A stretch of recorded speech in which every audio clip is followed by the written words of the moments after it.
We're here back in the Fantasy Bar Week 17 on tap with 6 of my favorite plays on FanDuel and DraftKings, including a couple running backs from one game. I am targeting some mid-range wide receivers in some great spots this week. How do we get different in one of the high total games? And of course, my favorite play of the week. Who are we talking about? Belly up to the Fantasy Bar and find out.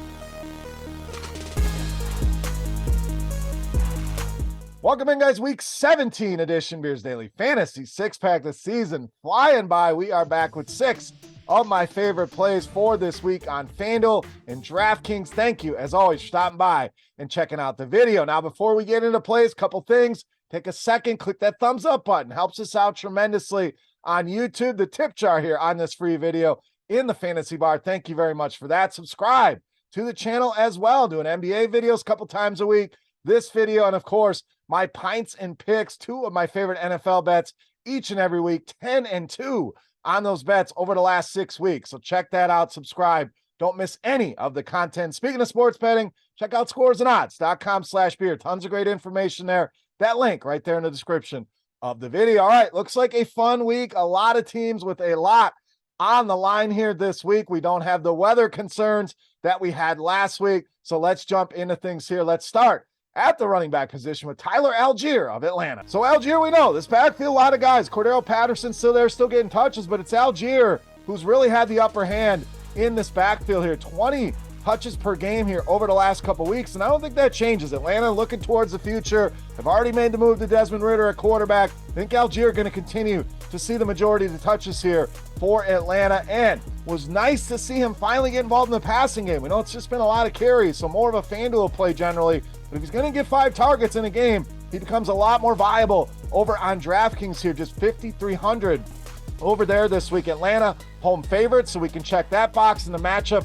Ideal. Cardinals, 27th DVOA against the run, and the 5th most DraftKings points allowed to the running back position. Tyler Allgeier, a mid-range running back with some big upside in this matchup with the Arizona Cardinals. All right, let's go to the other side of that game. Very rarely do I give you running backs from the same game. We're going to go with James Conner of the Cardinals. I think both these guys viable. I think even in the same lineup, they're just getting so much work here. Now, Conner, questionable tag here. That's going to help us get those early builders maybe off of James Conner, maybe lower the ownership a little bit, just dealing with an illness. So I think he'll be perfectly fine for this game here. And you talk about a workhorse, James Conner certainly filling that bill without paying the workhorse salaries that you normally pay for this many touches, averaging almost 23 per game here over the last 4 weeks. They've made the move to Trace McSorley. We know he's going to check the ball down a lot, looking for Conner, looking for Greg Dortch, not looking for DeAndre Hopkins seemingly. But the Falcons not very good against the run either. It's why I like the matchup here of these 2 running backs. Atlanta 23rd in DVOA against the run, bottom 10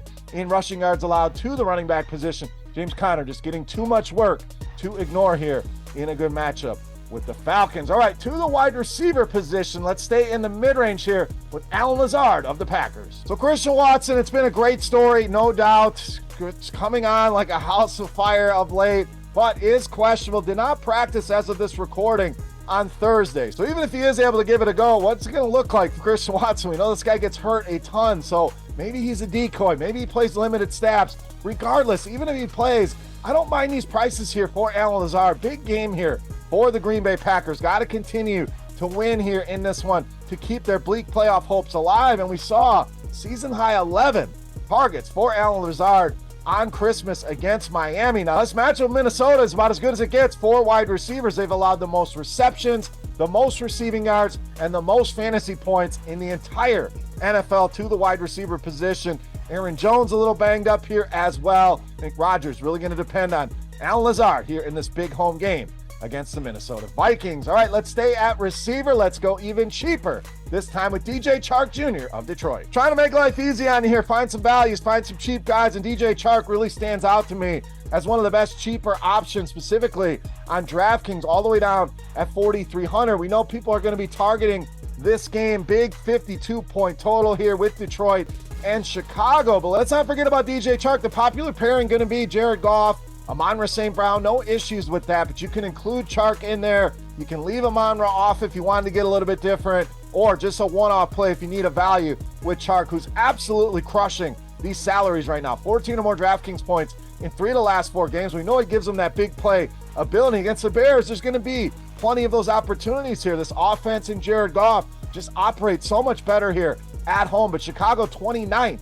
DVOA against the pass this season, bottom 12 in the league in fantasy points allowed to the wide receiver position. No issues with pretty much anybody on Detroit, but I think Chark could end up being one of the lower owned options with big time upside here against Chicago. All right, let's go to the other side of that game at tight end with Cole Kmet of the Bears. So another value play from this game here with Cole Kmet. We know the tight end position has been a nightmare unless you are paying up for Travis Kelce here, but I think Kmet, a solid option here in the mid-range. Best game of the season came against these very Detroit Lions. 23.5 DraftKings points back in that game in Chicago against the Lions, and Detroit been a season-long struggle with the tight end position. A lot of fantasy points allowed, bottom 5 there, and they've allowed the most touchdowns to the tight end position.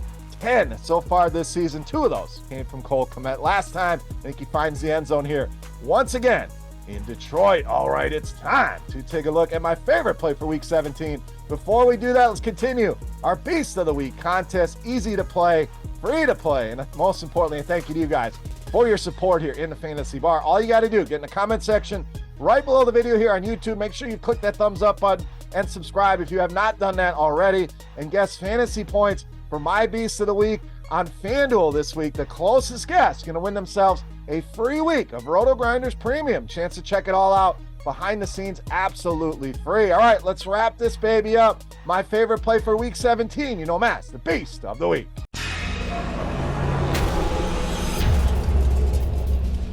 All right, Beast time. We're going to stay in that Detroit-Chicago game. We owe you a quarterback. I think you could go either way here, but we are rolling with the upside of Justin Fields of Chicago, this week's Beast of the Week. So again, I think Jared Goff going to be probably the highest owned quarterback on the slate. So if you want to get a little bit different in tournaments, you want to find a way to stack this game a little bit differently, I think you pay up here for Justin Fields. The last time these two teams played, 147 rushing yards against the Detroit Lions, almost 44 DraftKings points in that game. Now you get them indoors on the turf in Detroit, 52-point total, and this rushing record by quarterbacks well within his sights, and they have talked about it, both him and the coaching staff, that they want to go after this record. Trails Lamar Jackson 196 yards on the ground, so I think he gets a big chunk of that here this week. I love his rushing props here against the Lions. Why? Detroit has not only allowed the most fantasy points to quarterbacks, they've allowed the most rushing yards to quarterbacks of any team